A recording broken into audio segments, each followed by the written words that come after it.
Hi, good morning. Good morning. How are you? That's Hashem. How are you? Baruch Hashem. Baruch Hashem. What's going on over there? Good. Finally got hot. Oh, yeah? What are we now, June 7th? Yeah, exactly. It's about time. All right. It's nice when it's nice. It's nice when it's nice. You don't need hot. You need like nice and moderate. Yeah, it's all good. Good. All right. Hi, Sharona. How you doing, sweetie pie? Put on your face. We can see you. Oh, there you are. Oh, your mom did it. Yay. Hi, Shanas. It's good to have you on. Good morning. Good morning. Good morning. I feel so bad. It's so early for you. I'm really thinking to change the time of this year, by the way. I have to take a poll to see if that's going to work with everybody. Not yet, but like an Elul, I need to change it. I think I might change, my schedule is changing, so I need to change the time. Okay. That's Hashem. All right. Yay. You look familiar, Sharona. Didn't I just see you? That was so nice, right? It was a nice treat. And then When is she coming? And then after that I went to pick up Rivka, and then after that I stopped and I picked up pizza on, I don't remember what the name of the street is, but like in that nearby shopping center, and it was like the best pizza. Oh my God, my kids were like, we have to get that pizza again. We got to go back to Harno. Oh, there you go. Come back and get the pizza. Where let's see, she was on Rugin. So where was the pizza? Because we have a few. The street before Rugin, that like big one, Shalzen? I guess. I don't know Harno so well, so it's all right. We have so many pizzas. We have a lot of pizzas now. We're very rich. We have lots of pizza stores. But not all the pizza stores are created equal. I have to be honest. I can tell you. I know. We have on the top of Harnov, I think it's called David's Pizza. One of the American pizza stores, or it took the name of an American pizza store. I don't know. I sent a picture to my granddaughter. She was so excited. She loves all the pizza stores here. She like takes everyone, and they're all different. Yeah. All right. Yeah. Okay. Good. Bezrat Hashem. Good. I'm glad. So now you have to come back, and now you have. We have a lot of reasons for you to come, even though I might be moving, as I told you. Any hitkadmut? Yeah, Bezrat Hashem. I'll talk to you later. The whole world doesn't have to know about. Okay. So let's start to learn a little bit. I sent you an email saying I want to talk about the 4 levels of healing and 4 kinds of food, 4 kinds of music, if we get to it, just to show how a person balances themselves. As we spoke about it last week, most people, Hashem put it into our system that we all crave balance. We all crave Tiferes. Tiferes means balance. We all need balance. We want balance. We want health. We want continued existence. We want success. All of that works into the sphere of Tiferes, and it's all about balance. And so, in the physiological system of the body, we have something called homeostasis, which means that the body's constantly rebalancing itself. The truth is that every time we go out of the bathroom, we say the bracha Asher Yatzar. It's a meditation. It's a focus on my body just had poison in it. I got rid of the poison. The body says, get rid of it. I had an urge to get rid of it. I got rid of it. And now my body is cleaner. So that's called balance. That's called homeostasis. And that's the basis of all healing. You have some people who don't know how to balance themselves, and they need help in doing that. Children by nature, believe it or not, children by nature, as long as they're not, before we afflict them with screens and phones and TV and all that kind of stuff, and before we introduce into them unhealthy food, their bodies naturally balance. to the point where everybody knows this, because Baruch Hashem, we're all mothers. So we know that when children get fever more than adults. Why is that? It's because the body is balancing, it's healing itself. It heals itself naturally. When children get fever and we immediately give them Tylenol to get rid of the fever, that's not doing the kids a favor so much. We have to, on a certain level, you have to relieve their discomfort, but understanding that the body is actually healing itself by the fever. And again, keeping everything in a balanced state. So you have to know when to give Tylenol or whatever you give and when not to. But so our bodies also heal naturally. And when we do, and our minds heal naturally. So pay attention. Again, this is all, there's so much to talk about in trying to, talk about a person, but try to pay attention to yourself and maybe one other person in your family and see how do we self-balance? How do we self-balance? So for example, do you ever need to just go shopping? Or do you ever need to go take a walk? Do you ever need to do something unusual in your life, in your daily? When you do, pay attention to what that is, because it's the way of your mind saying, I need to balance myself. I'm too extreme in one direction. I need to balance and do something else. And the body and the mind Hashem created us with that ability to do that. So that's the whole purpose of a lot of this information, is to try to recognize what we need to balance. And I'll answer you in a second, Shona, and to try to recognize where we're surplus and where we're deficient, and to try to balance it in any way. Now, remember that we're going to learn soon about food. It's the easiest way to balance your elements just by eating the right foods. It's the easiest way to balance your elements by just doing simple actions. You don't need to be like a big psychologist. What do you want to ask, Sharona? No, I was just going to say that, you were talking about last week, cultures that have food things. So Persians also have like a food balancing thing where they do like hot and cold foods. When you're hot, you're supposed to eat cold foods. When you're cold, you're supposed to eat hot food. And they actually have like different types of foods. Let's hear. My mother knows better than me. Okay, Shana, the spotlight is on you. Tell us some of the hot foods and cold foods by the Persian culture, if you don't mind. If you have, for example, if I'm not like watermelon. Watermelon is a cold food. Like the ways that Persians what eat. What about spices? Like Persians eat rice and then like a gravy meat thing. So the reason they do the rice is considered a cold food, and the gravy is a hot food. So you're in one dish, you have both the cold and the hot. That's by the way, that's in Chinese medicine. It's the same way. Rice is a cold food. Even if you heat it up, it's a cold food. Yeah, exactly. It doesn't necessarily mean like the temperature of the food. Right. Good. What about spices? Let's hear. I really don't know anything about spices.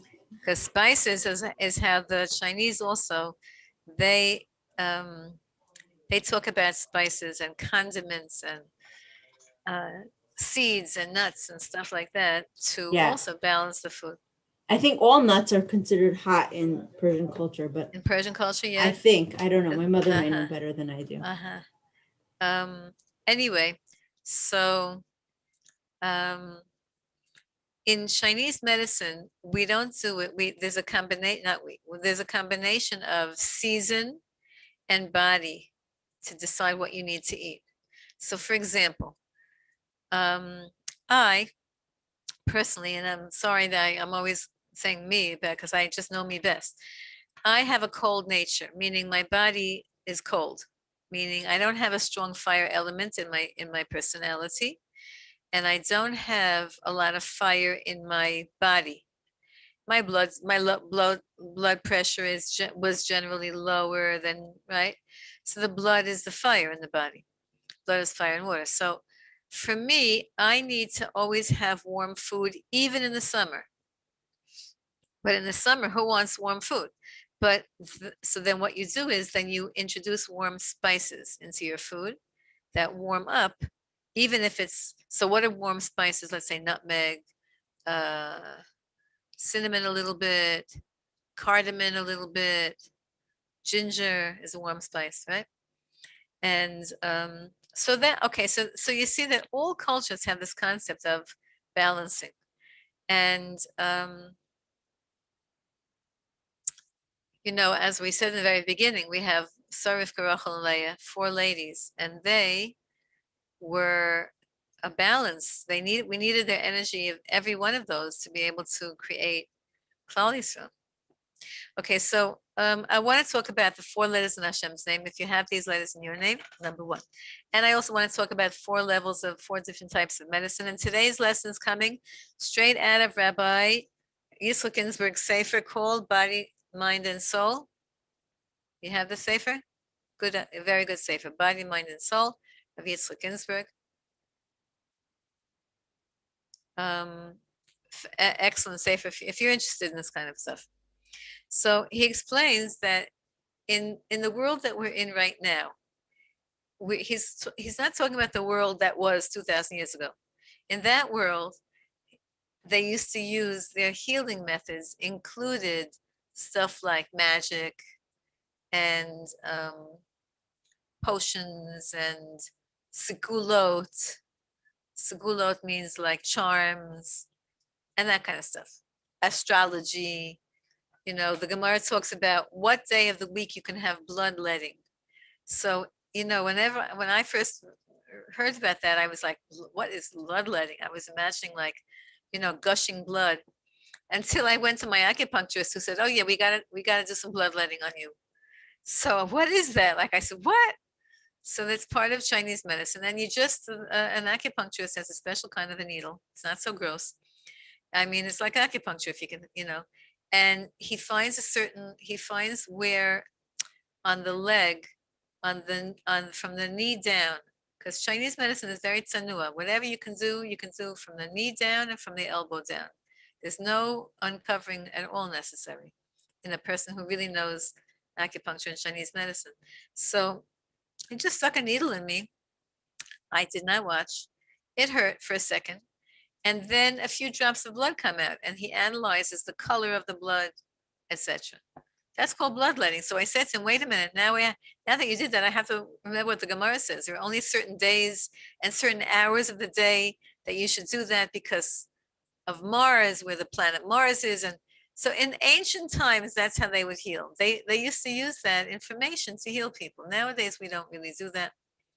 But we do have, Rav Ginsburg says there's 4 types of medicine based on the 4 letters in Hashem's name, based on the 4 elements. So now you're going to see, I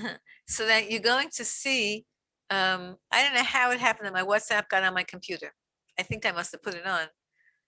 Anyway, you're going to see that certain people have a predisposition to certain types of medicine. Now you might, in the Western world, we're very used to conventional Western medicine. But that's really probably more because of convention than because of the natural instinct of the person to be drawn towards. So, okay, let's talk about, first of all, the first 4 letters in Hashem's name, Yud Kei Vav Kei. The Yud is the fire element. The Vav, the first Hey is the air element. The Vav is the water element. And the final Hey is the earth element. Very simple. Again, Yud Kei Vav Kei, fire, air, water, earth.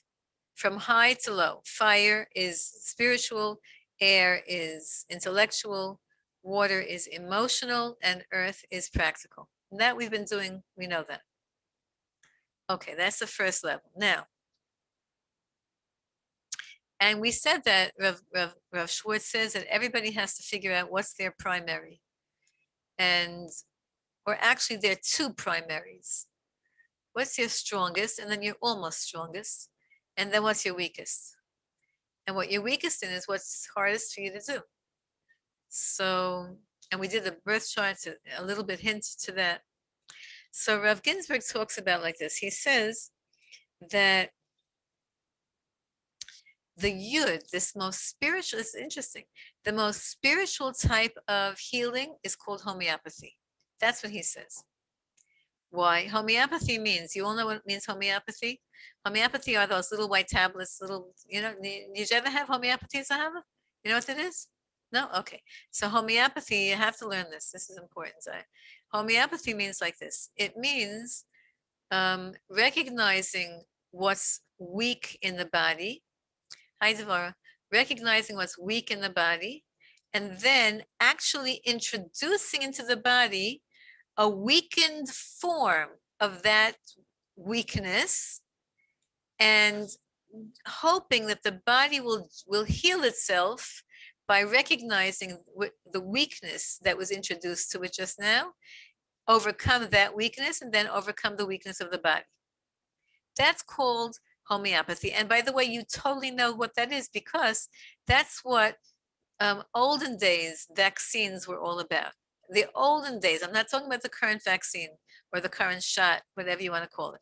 But in olden days, what a vaccine was that they took a diluted form of a certain virus or a germ or whatever. They took a very diluted form of it, injected it into the body, hoped that the body was strong enough. Hi, Ida, it's good to see you. Hoped that the body was strong enough to then create antibodies, because you just introduced into the body something that was unnatural. The body has an antibody, has an immune system. It's going to generate antibodies, and the antibodies will then become part of the person's body, and depending on, and generally will be, good to go for life. Those are olden days vaccines. Nowadays, it's not the same. It's not the same at all. In terms of certainly in terms of the corona vaccine, in terms of many of the vaccines today, it's not the same. And also in olden days, they didn't introduce into the vaccine all the extra stuff that they're putting in, which is questionable, and questionable whether it's necessary as a vaccine, and questionable whether it's healthy, whatever. But that's the idea of a vaccine, taking a diluted or dead virus, introducing it into the body right away recognizes it as as something foreign. The body immediately takes out, the immune system comes to life, and it attacks that foreign substance. And now the body knows forever and ever, for 120 years, the body knows that whenever that virus or that substance comes into the body, it knows which army of antibodies to take out to battle that virus, because it practiced once on a fake, and now it's going to be unreal. Now it's going to be on when a person is exposed then to the chickenpox or measles or mumps or whatever those things are, the body knows which army to call out to heal itself. That's called, believe it or not, homeopathy. Nowadays, the art of homeopathy is different. So that vaccines, old-fashioned, reliable vaccines, did that. And also homeopathy does that. So what does a homeopathy person now do? A homeopathist will say to you, let's say a person is feeling just, they're feeling that like a cold is coming on, a little bit of a cold is coming on. So they will run to their homeopathist, who will make them up a formula of cold virus. But that cold virus is not a virus at all. It's some kind of it's a substance that is watered down, I think 10,000 times. I forgot the proportion of how much they water it down and distill it. But it's made in order to make the body respond. Okay, that why is it the most spiritual? Rav Ginsburg explains that that's what Moshe Rabbeinu did with the bitter waters, right? He threw in a bitter stick into the bitter waters, and the bitter stick and the bitter waters turned the bitter waters sweet. That's called opposites. That's called the same, healing the same. It's the same. It's called healing, the law of similars. That's how he describes it. After I explain to you all, after we learn together these four, then I'll show you how it appears in your personality and how your kids' personality. Okay, that corresponds to the yud. That's fire. That's That's a healing with fire, actually. It's a spiritual healing, recognizing that the source of a problem is actually its cure. This is the idea of Hashem sends the refuah in the makkah. Hashem doesn't send the refuah just before the makkah. The makkah itself is the refuah. Like it says when Hashem says, for those who I love, I give them a little bit of, I test them. I give a patch sometimes. I give a squeeze. It hurts sometimes. If I love you, I test you. So in other words, if I have a problem with anger, which is not such a big stretch, and I have an experience with somebody who's angry, I could discover that that tempers my anger because I'm now face to face with a reflection of myself. Oh, there you go. Thanks, Yitzvara. You see what anger looks like. When you see what it looks like, it totally tempers. You see, and yeah, good. That's a great, anybody else have, that's a great example. That's a fabulous example. You please feel free, please, everybody. Please feel free to unmute and to comment at any and all times. So I You just can have even to, stay unmuted the whole time. I don't care. Yeah. so I just need to say, like, if Devorah brought that up, so we mamish see that in today's parsha portion when it's Korach and his people did their thing. So it says by Moshe, it says Vayichar Moshe, and Rashi says that he was very distressed, but Rashi specifically says it's not anger. He did not get angry. And we know that Moshe is somebody that he overcame anger. Like he was initially an angry person and he overcame it. And I just, like what Devorah is saying, it's like literally a situation where he was faced with a situation that like could have made him angry, but it didn't. And it's literally today's parsha portion. There you go. Totally there you go. Hashem always shows us how much he loves us by doing things like that. That it always works, whatever we're learning in any part of Torah always works into the parsha. It also works into the Tehillim you're doing for the day. It's one unit of everything. That's the unity of the gorgeous unity of everything. And also that Hashem, I love when Hashem does that. He just gives us a check, like, good girls, you're doing good, girls, keep going. Okay. The second type of medicine is called allopathy. Allopathy is called opposites, the law of opposites. And that's what Sharona mentioned before in terms of a balance. The law of opposites means if you're cold, put on a jacket. And if you're hot, eat some watermelon, right? You do the opposite. In order to balance yourself, you do the opposite. And that's called the actual, what we nowadays call Western medicine is actually allopathy. It's the healing using the opposite. So let's say, for example, think of antibiotics. What's an antibiotic? Biotic means life, life. Antibiotic, does that mean anti-life? Yeah, it means you're killing a bacteria. You're trying to kill the disease. The opposite, it's the killer of that disease. It's not the same that will jumpstart your immune system. It's the opposite, trying to counterbalance the invader. Now, that's a very, Western medicine nowadays has developed to a gigantic, it's a very big database of information. But the disease in Western medicine is considered the enemy, and it's also considered localized. So that if you have a headache, it means that your nervous system is tight. So you need to loosen the nervous system by taking a Tylenol, aspirin, or whatever muscle relaxers that a painkiller does, right? It doesn't. So it's just looking at the symptom and identifying it, and then doing the opposite of it. And that's the hay in Hashem's name. That's responding to the hay, and that actually responds to the idea of the intelligence, because this is like a logical type of a healing, right? It's illogical to throw a bitter tree into bitter water and hope that it becomes sweet. That's above logic. That's why that's the Yud in Hashem's name, the spiritual, or the Chachma, the above logic type of a healing. And the logical type of healing is you have a pain and you try to combat the pain. That's the first Hey in Hashem's name. That corresponds to the intellectual, to the mind, and it also corresponds to Bina, to the idea of Bina, which is, using your mind, logical mind, trying to understand things. Now you have some people who are incredibly spiritual and they will only do spiritual healing. And you have some people who are incredibly logical and they will only do conventional medical Western healing.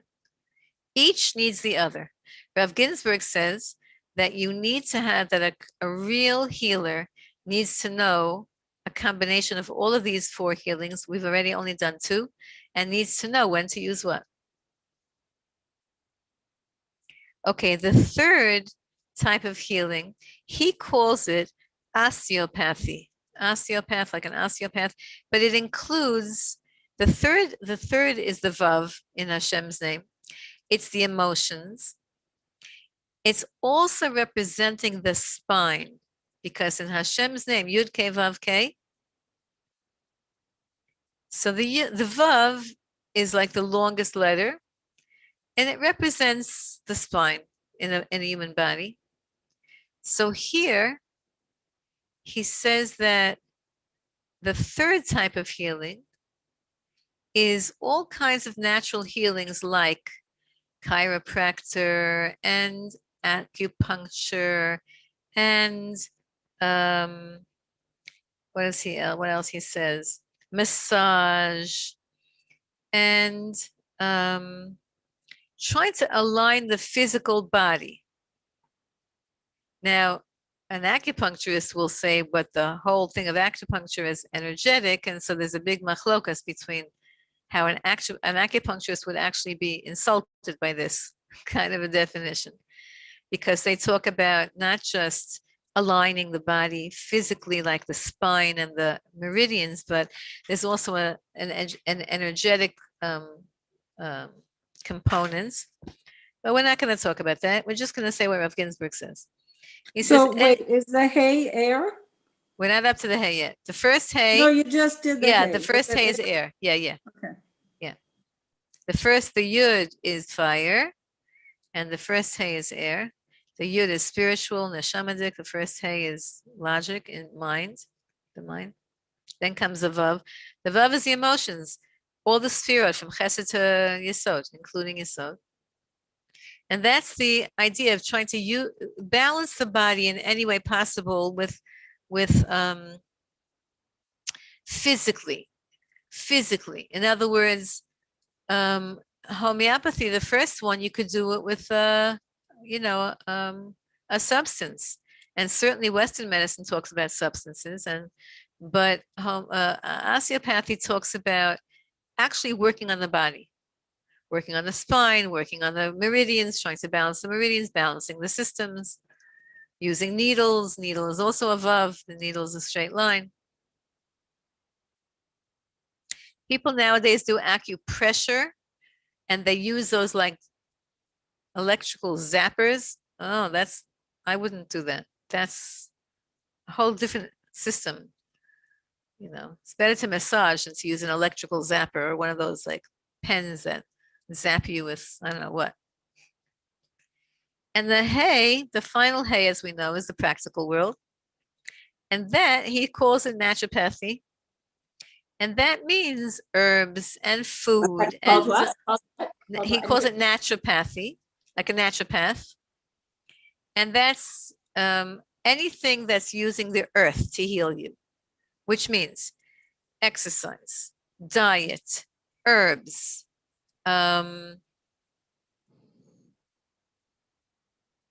going into nature and just looking at the colors of nature. Everything that's that pops out of the earth. Using the earth as a cure. You know, sometimes I there was a certain plant. One of my chevra once bought me a plant. I don't like presents. When people bring me presents, I don't need any presents. I don't like, but one of the girls, somebody once really thought that I owed them, that they did me, somebody once thought that I did them a big favor. They wanted to, so they bought me a plant. Okay, so this plant was an aloe plant. Aloe, you know what aloe, the aloe leaves? So, and they bought me a small one, and I just took care of it, and it got big and big and big and big. It kept like took over. Anyway, I remember thinking that that plant, before I knew about aloe, that plant, the leaves are like thick with sap. I said, there must be healing properties in that plant. I didn't know what it was called then. So I asked one of my neighbors who's a gardener to look at the plant. They said, oh, that's an aloe plant. Where'd you get that? I said, oh, somebody brought it for me. And she said, you know, open it up. And she showed me how to scrape out the gooey stuff and smear it on my face and use it for healing, give it to people. I have another plant, same story. Somebody else gave me another plant. And it also has these, I didn't get a name for it. Nobody knows the name for it. But it also has big, fat, chunky, I should have shown you, Sharona, maybe you can.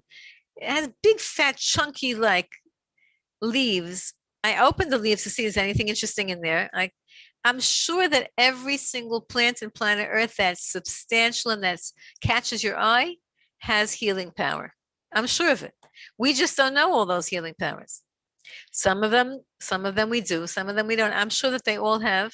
That's called the final hay. The final hay means Hashem, everything that grows from this earth, everything that comes from the ground, the earth, has healing power. So at this point, I need to tell you a story. Forgive me if you've heard the story already, but I love to tell the story just to show you how Hashem, just the niflaot habarei, the most amazing things in this world. So my father, he should rest in peace, when he went to the American army, they drafted him and he went as a korban for his family. In those days, in World War II, he was in America already. His family had come to America after World War I to avoid the draft, and he ended up getting drafted. And he volunteered because he was the only one, he and his younger brother, they were the only ones not married. They volunteered. In those days, America had a rule. If you have a lot, because everybody had big families, so only two men from per family is needed to be drafted, because they didn't want to leave mothers with all of their kids dead.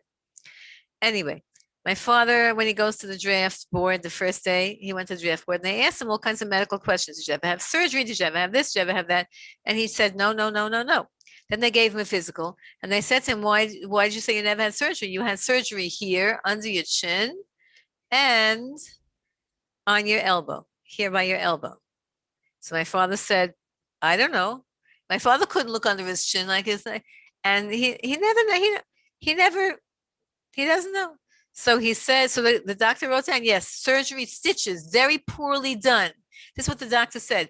You had a very bad surgeon who stitched you up here and stitched you up here. My father went back to his mother. He was single. He was young. He went back to his mother, to my Bobby, and he said to her, did I ever have, what happened? What's that story? I never noticed that I have, who looks on their elbow over here? Maybe women look at ourselves, but men don't. When do you look at your elbow over there? My grandmother, she should rest in peace, told him the following story. She said, when you were 2 or 3 years old, they were still living in Hungary, in Europe. You fell in the yard. They were farmers. My grandparents were the Chalav Yisrael. They had cows, and they provided the Chalav Yisrael for the whole town. That was their job. That was their thing. And they lived in I don't know, certainly wasn't paved, some kind of, and you fell. You fell like all kids fall, and it was bleeding here and it was bleeding here. And okay, I washed it off, whatever. In those days, they didn't know. My father was born in 1914. So they didn't know. What did they know in farms? So she said that all of a sudden you got very, very, after a few days, my father got very sick. Temperature, hot, his whole body was hot, and he was screaming and crying, and the thing here was a welt, and it was all kind of crazy infection, but they didn't know the word infection. So my grandmother took him to the local whatever doctor, who said, get ready the grave. They're going to have to bury him. They don't have the medicine. So what did my grandmother do? My grandmother's telling my father the story. He never knew this. She said, I wrapped you up in a blanket and I took you to the gypsies in the forest. Yeah. What does that mean? In Hungary, there were gypsies. They call them travelers. They call them gypsies. They were very scary people. And they lived in the forest and they used to steal, and the Jews knew about them and they knew about the Jews, and they would, whatever, they sort of like got along. But my grandmother knew that there were gypsies in the forest. She knew where to go. It was taking your life in your hands. She went with loot, like whatever she could pay. I don't know. They didn't have jewelry. She went with whatever she could contribute. In those days, there was no money even. And she went to the forest. She grabbed my father up, she said, in a towel, in a shmata, and she went to the forest. And she just walked in. She knew that they would find her. And the kachaya, somebody jumped out of a tree or something and found her. And she just presented my father, a little baby. He was crying, screaming, feverish. Maybe he was already hallucinating, whatever. And they took my grandmother and my father both to the wherever inside, to the what do you call them, the gypsy healer, doctor, medicine lady. It was a lady, an old lady, and she right away saw that it was, what happened here and what happened here. And my grandmother said that she began to collect stuff. She went into in the forest. She took a little piece of berry. She took a leaf. She took a twig. She took dirt. She took all this kind of stuff.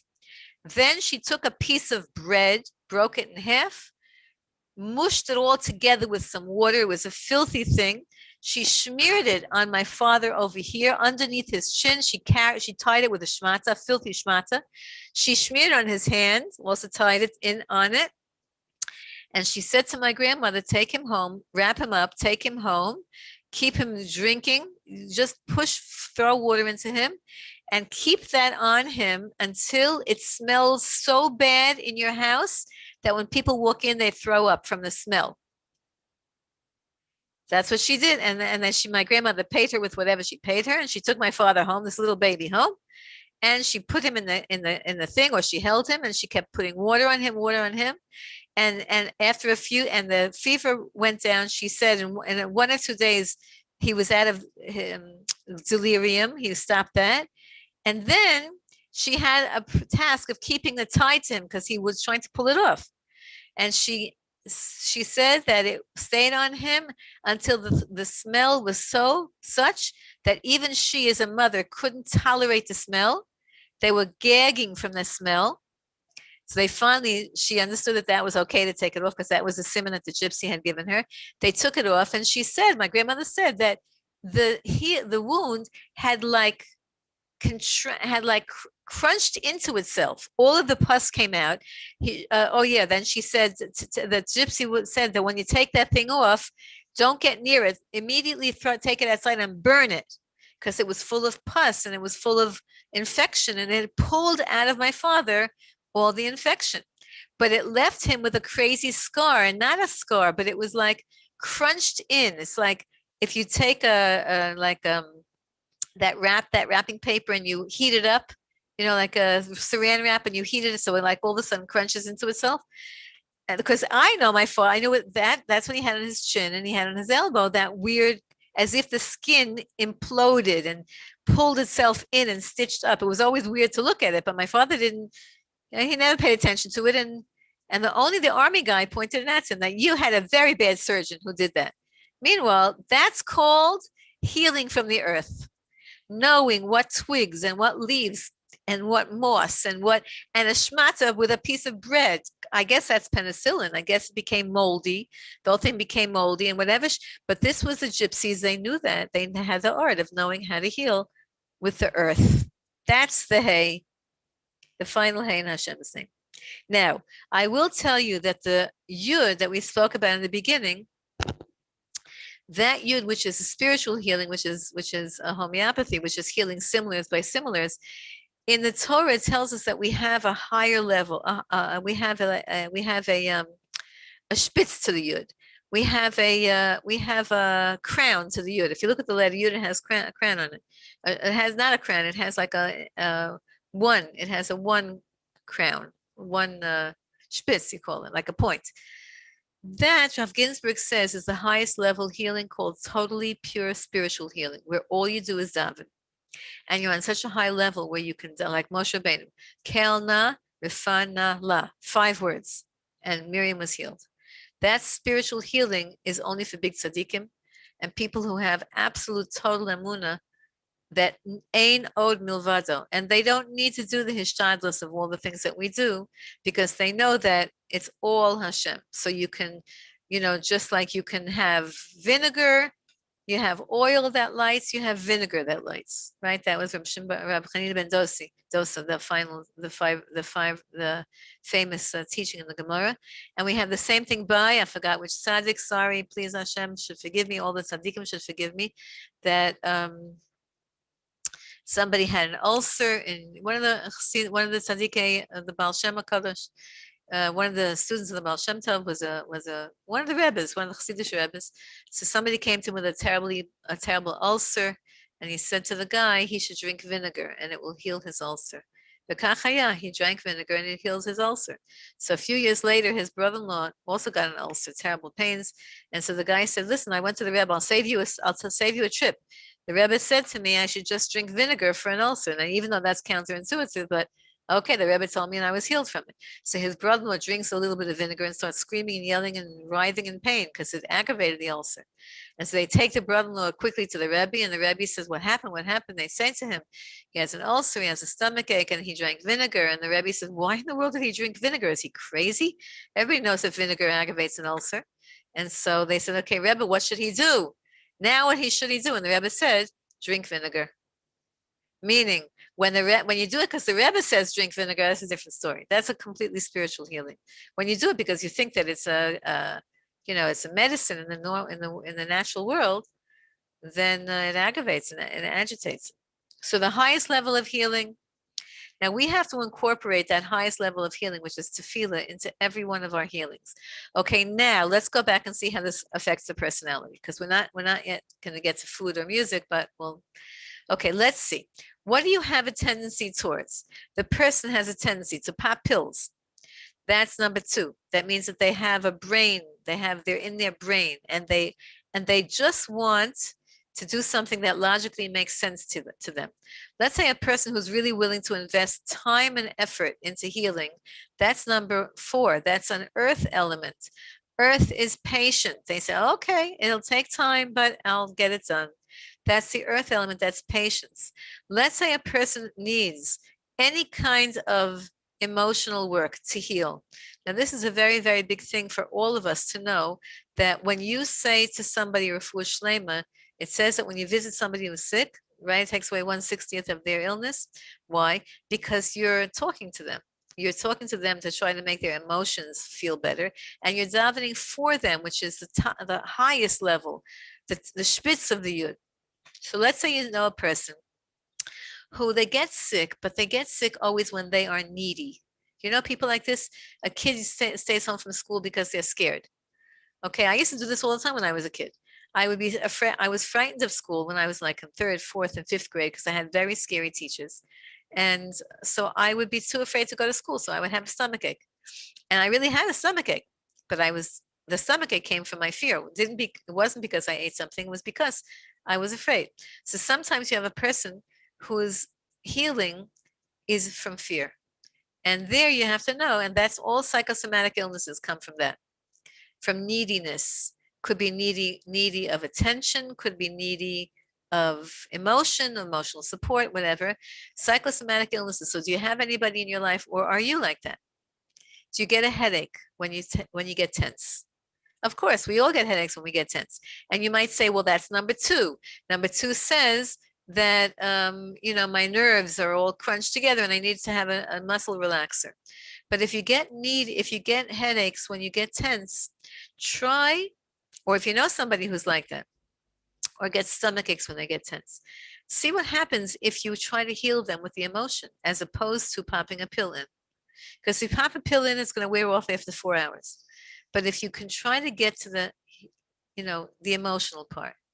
Even holding children, you know that? Some children, when they don't feel well, they just need to be held. That's all they need. Some women, some people, all they need is to be held. That's all. And all of a sudden, their tension melts, their neediness melts. And then once the emotion is taken care of, then the body immediately realigns, because Hashem made our bodies such that it can realign. We just need to find out where's what we need, and you supply that, and then it gets realigned. So I'll tell you. What is this? What number is this? We're talking about the number 3. We're talking about the emotions now. Deal with the emotion, and the body will align itself. It knows how to do that. So I'll tell you something, such an interesting thing. And again, try to see it with yourself, and then with the one person that you're using this course to analyze. What do you do? Where do you go in terms of not feeling well? Where do you go? Now, the hardest thing is number 1. The hardest thing is to understand, like what Devorah said. You have to be a very, very spiritual person to begin to see what doesn't feel well about you and actually deal with that. Like, I'm afraid to go to the bank because I'm afraid of what the banker is going to say. So the way to do that with number 1 is take a deep breath and go to the bank. Force yourself to do exactly what you're afraid of doing. And then you see that you can do it. You can. And then right away it cures you of your fear. Or Hashem does this so many times, where Hashem shows you somebody else with the same exact weakness as you, like Devorah said. And then it's a mirror, and you say like, oh, I can't believe it. Look at how she is so fill in the blank. And then you realize that's me. Hashem is doing me a big favor by showing me. Always one of our kids is like that. One of our kids is a mirror of the mother, and one of the worst parts of the mother, and one of the kids is a mirror of the worst parts of the father. It's always like that. Of course, they have wonderful other things, but whatever that father is, that's the worst meter that maybe only he knows about, he'll see that in one of his kids. And the same thing with the mother. Whatever it is that she's the weakest in, that she needs the most balancing in, she might not ever admit it to her husband or to the end of the kids, but she's between her and God. I see myself in that kid of mine. Oh my gosh. And that's why our Chazal say that our children are our best teachers, and that our children are probably our parents from a previous life, because they're teachers. They are our teachers. Yes, Sharon is having a good time with this. Yeah. It's like that for all of us. And I only have one son, so he's everything. He got everything. He got all the miles, all the, all the other things. Okay. There was something I wanted to tell you just now. Oh yeah. I want to show you how Hashem shows me. Hashem is showing us all the time these concepts. We just, like Rabbi Nachman says, Hashem is talking to you all the time. You just have to pay attention. One time I went for me, traditional Chinese medicine is a very good modality for me. It's very good for me. So number three, I'm acupuncture, herbs. I do acupuncture. I do 3 and 4 a lot. I don't do basically 1 and 2. That doesn't work for me. Homeopathy is not always the easiest for me, and certainly Western medicine is not. I'm not such a big fan. But traditional Chinese medicine, number 3, the emotions, and the earth. That's the stuff that for me resonates the most with me. So I'll tell you an interesting story. One time, I always love that. Every day when we are learning and she goes to school, you give her a kiss. I love it. I sort of like wait for that. Like, okay, where's she been? Okay, so I once went to an acupuncturist I had crazy sinus infections. It was such every year I would have like 2 sinus infections a year until Baruch Hashem, and I was able to, it's so funny, until I was able to, Baruch Hashem sends, good shlichim. But anyway, one time, I went into in America when I still lived in America, and I was going to this Chinese doctor who was really Chinese. Nowadays we have from amazing tzaddikim acupuncturists, traditional Chinese doctors. But then I went to a Chinaman. The first 2 times I went, or 3 times, I went to different Chinamen. One of them didn't speak English. He didn't. It was a anyway. This one that I'm talking about now. So he gave me. So usually traditional Chinese medicine is there are certain points that they do, and they usually do that same points for 2 or 3 weeks in a row. Anyway, this one time he put a different needle in. He put it actually right here where the malach hits you before you leave, before you're born, in that little space between over here. He put a little needle there, which was an unusual needle. He had never done that before, and it actually hurt when he put it in. Normally, it doesn't hurt so much, but it hurt. It was like. Then he gave me. He brought close to me like a box of tissues, which he had never done before, and he said, "I won't be back for about 20 minutes, because normally they come in, they check on you." It was like very weird. Didn't know what it was unusual. Anyway, after 5 minutes, I began to think about every sad thing that ever happened to me in my life. It came into my head. All of a sudden, I was bombarded with all these movies of this happened, that happened. And I started to cry. I was embarrassed because then I realized, oh, he said he's not coming back. He must have known what that needle was going to do, or whatever that combination of needles was going to do. It released so much emotion. And I was embarrassed because I couldn't blow my nose because there was a needle right here. It was very, very messy and drippy and all. Anyway, this guy came in, and he wasn't Jewish. He was not. And I said, could you just take this out? Because I have to blow my nose. He took it out for a second. I said, and he said, did you have like a lot of emotional release? Did it all come out? I said, yeah. Did you know that was going to happen? He said, yeah. So how did that happen? That you can put in needles? A needle is like the letter Vav. It's right? And all of a sudden, like it influenced my thoughts that and I began to have emotions, and I began to have a release of emotion, and I had such a good davening, and how is that? That's what Rev Ginsburg says is how you work on emotions when you're in number 3, and that heals you.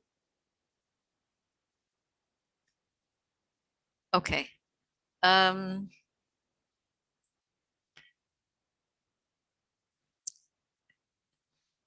I ask a question? You can ask me 10 questions.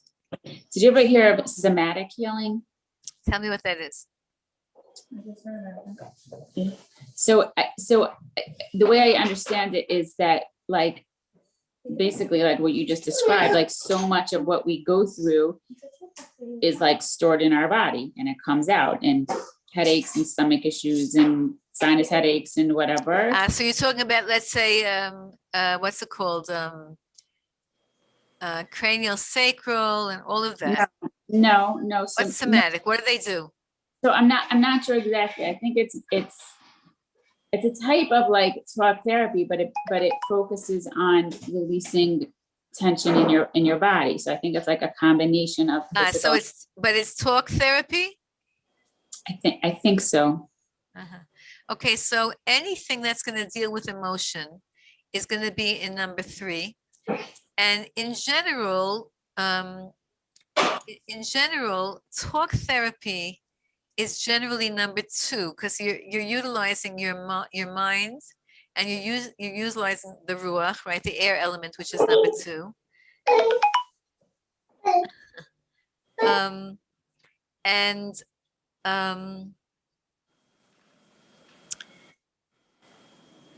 I never felt that talk therapy is enough to change the body. That's my own personal anecdotal thought. I never thought that just talk therapy. Listen, I studied 1 second. Reflexology. Thank you. No, I studied past life regression therapy. with the master in the world, Dr. Brian Weiss, and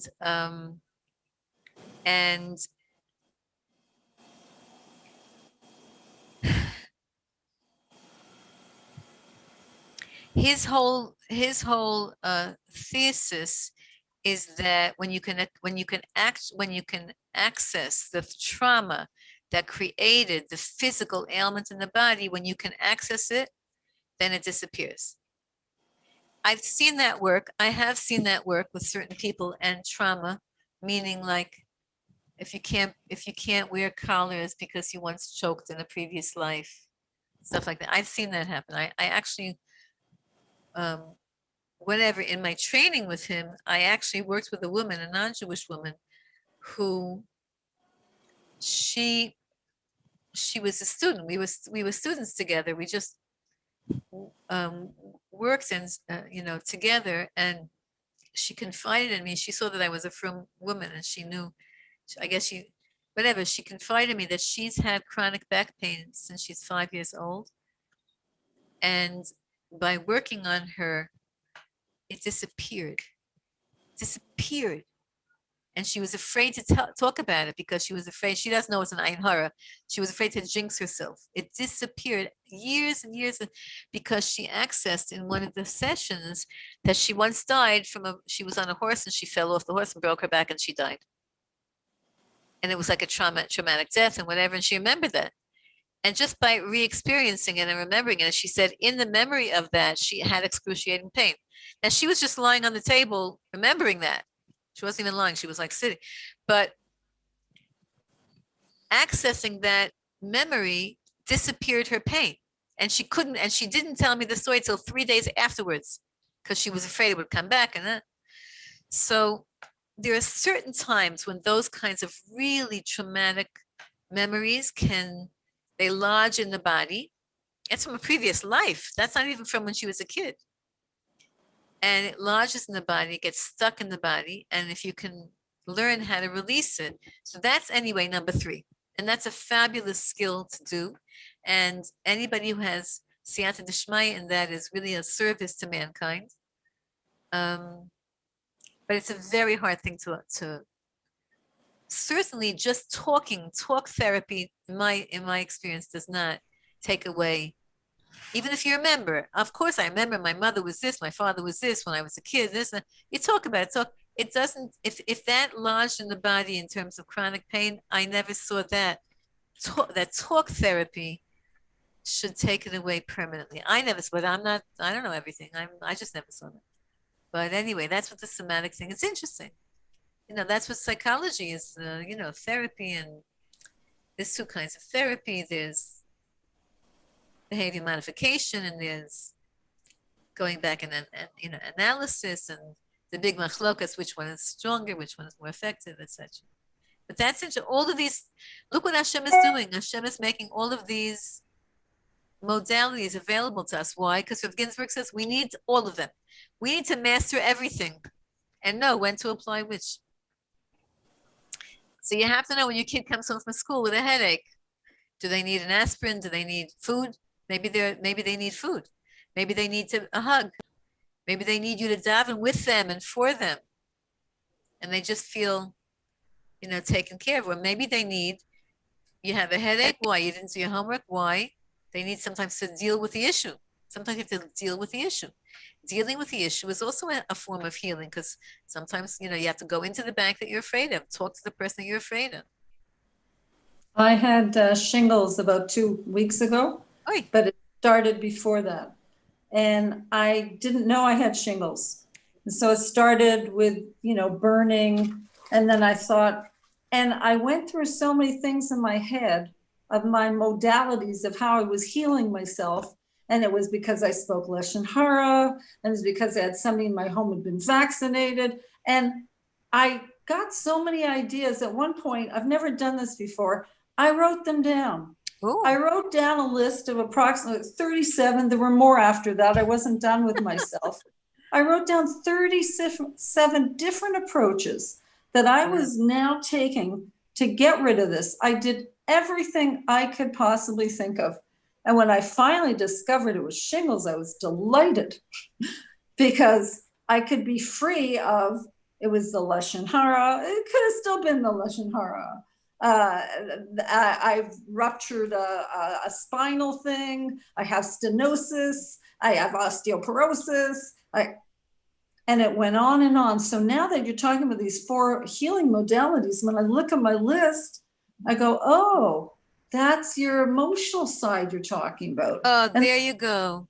There you go. it's fascinating. And of course, I would never have had this list. It would have been lost in time, all of this stuff that I do to myself. So I'm quite fascinated, really. That's Rev Ginsburg. He's fascinating. Yeah, really interesting. Amazing. I heard him say this in a shir. This whole thing that we just learned today, I heard him say it in a shir. You know, every one of the chapters in every one of his books is just a shir of his that he said, and then, you know, he might have said it in I don't know how many minutes, and then they write a whole book about it. Baruch Hashem Zachinu that we have such minds in our generation.